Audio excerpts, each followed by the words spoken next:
Welcome back. As you can see, the Corvette project has been put on hold for a little while. We did have a customer that wanted us to do his vehicle first. So here it is, 1962 Ford.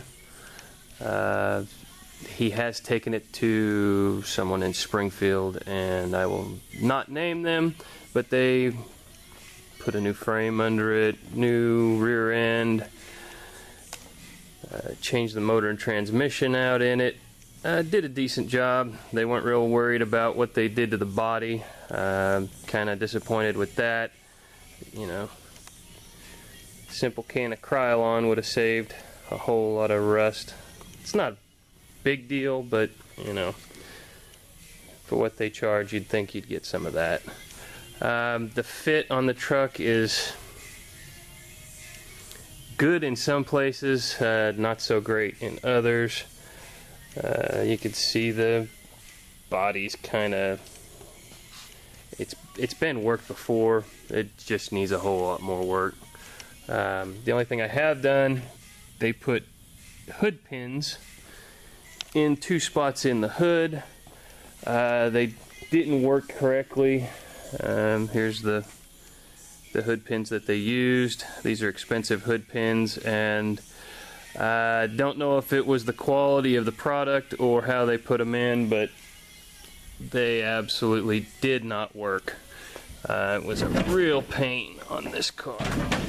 There's the motor. It's an LS3 Corvette motor. They have put aluminum inner panels. I'm trying to talk them into powder coating those. This is how they had the hood set up. I'm probably going to do away with all this and go with more of a system like I had on Sonny's race car. It just works a whole lot better, and it works every time.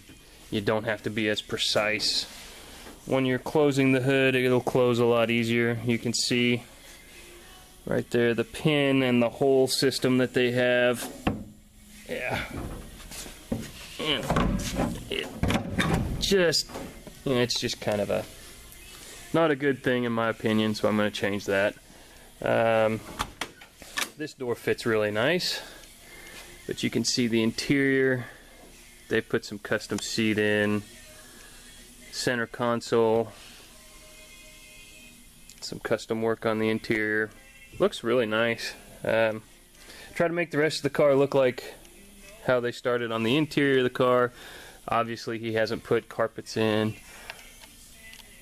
Some of the rest of the trim work needs to be done in here, but all in all, should turn out to be a nice truck. I'll try to keep making these update videos along the whole process until I'm done with the truck. Not to badmouth the people that did the truck before. In this current state, this truck did win a car show recently in the under construction category, I believe they called it. We'll see if we can up the categories a little bit and make it another show winner. It's going to be a long, hard process, but I think we can take care of it. Alright, we've got most of the chrome off the 62 Ford. I've got the body panels fitted as good as I can, for now anyway. The truck looks a whole lot straighter. Doors work pretty easily.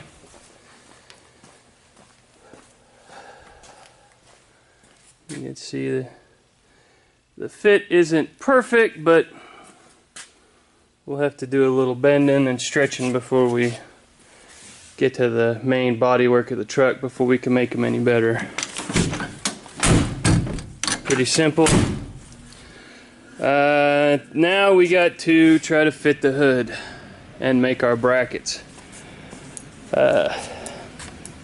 One problem I am seeing is that the front bumper that they had on it tied the entire front end of the truck together, and without it we're losing a whole lot of structural integrity. So we'll have to do something about that before we put a fiberglass front bumper back on it. Have to put the strikers and latches in and our new system to hold it together. But as you can see, when I put the hood back down without the bumper on it, the hood moves forward about an inch. We got to stop that. Here's all the pieces that I will be making the latch system out of. When I'm done, it'll be like Sonny's car. You'll have hood pulls on the inside to unlatch the hood just like a normal car. So that's where we're at, and I'll pick it back up tomorrow. Alright, we're back with the 62 Ford. Our initial attempt to try to strengthen the hood and get it to go into place where it needed to go proved not to be enough. Take two. Our initial attempts to strengthen up the hood on the 62 Ford proved to not be enough, and after taking out the inner panels, it became obvious why. If you look at the hinge, you can see how much flex is in this hood. The previous owner or whoever did it before bolted the metal hinge to the fiberglass of the hood without reinforcing it at all. So you basically only have 2 points on the hood which are trying to hold the entire weight of this hood. The result being that even with my cleverly designed system to pull the hood back, it's still not making up the gap. So what my plan is today is I am going to be reinforcing the 2 points at which this is attached with some angle iron, and hopefully that will secure the hood a little better and make it to where it opens and closes a little bit easier. We'll see what happens. See you tomorrow. Okay, we've got the hood a little more reinforced. Taken and made a plate that goes underneath the fiberglass, gives it a little bit more strength. And our mid-hood stop is done and working. What that does is the top piece hits that bottom piece and it slides back into place.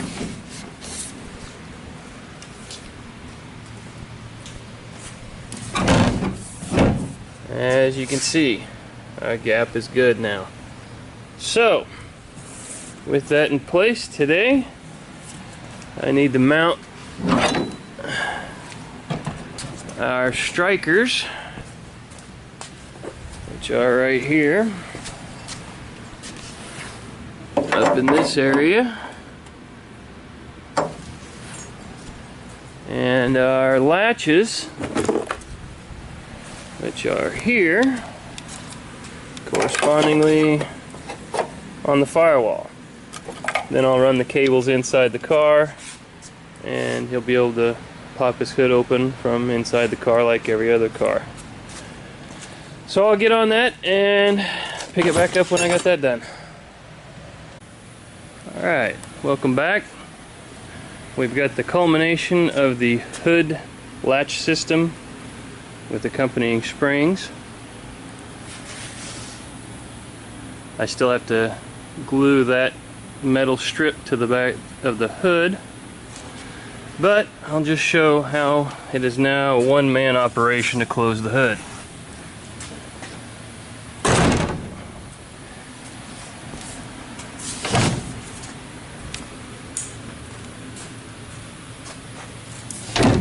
And our hood's closed.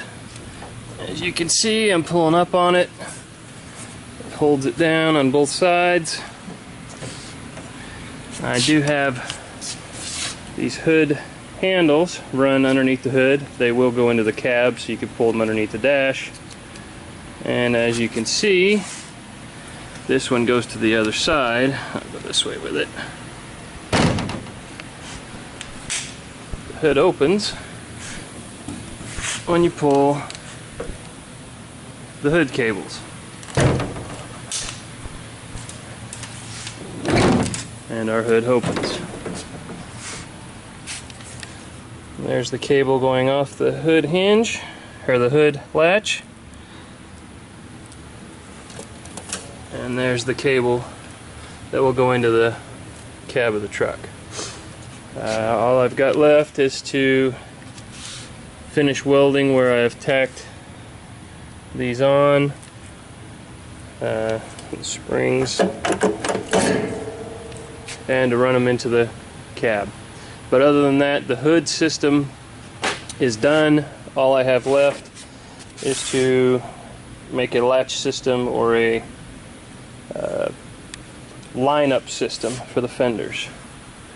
The old system was horribly complicated. Again, trying to get it to where it's a one-man operation. Start that up next week, and I'll pick it up then.